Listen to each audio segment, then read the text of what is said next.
1952, Liberty, Tennessee. Don't blink.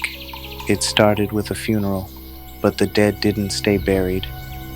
In the fading hills of Smith County, just outside the quiet town of Liberty, stands a collapsing brick structure, half swallowed by vines and time.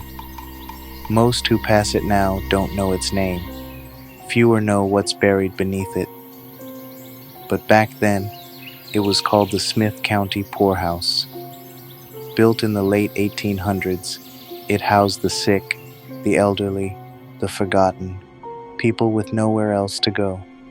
In its prime, it held over 40 residents at once. But by 1952, when it finally shut its doors, most of its occupants had died inside.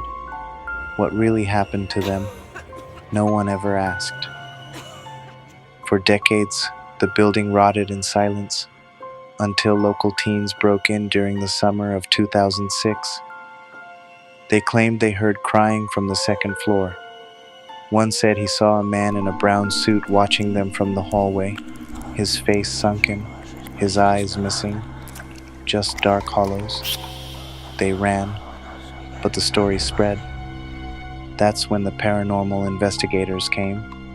They reported slamming doors, voices calling from empty rooms, and most disturbingly, the strong sudden scent of lilies and roses. One investigator collapsed while filming near a rusted bed frame, claiming he felt pressed down by something unseen. Then everyone began talking about room 3. Some said it was colder than the rest of the house.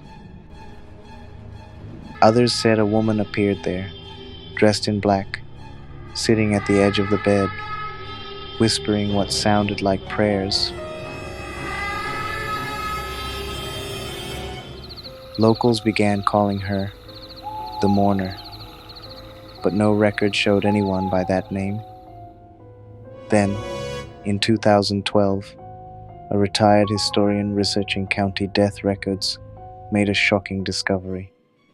During a typhoid outbreak in 1899, over 60 residents died in less than 3 months. With no funding for proper burials, they were wrapped in sheets and are buried together in a shallow grave, directly beneath the rear wing of the poorhouse, the same wing where room 3 sat. The death toll had been quietly buried, both physically and in the records. After that revelation, reports of paranormal activity exploded. Batteries drained instantly. Cameras refused to focus. One live stream caught a distorted voice, whispering, "I was left here." The local sheriff's office no longer responds to calls from the site. They've logged dozens of complaints. Cries at night, strange lights, figures in the windows. But every time, nothing is found.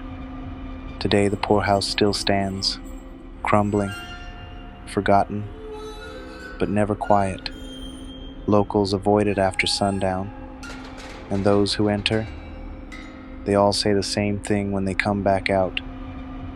The dead are still there, and they're still waiting to be seen.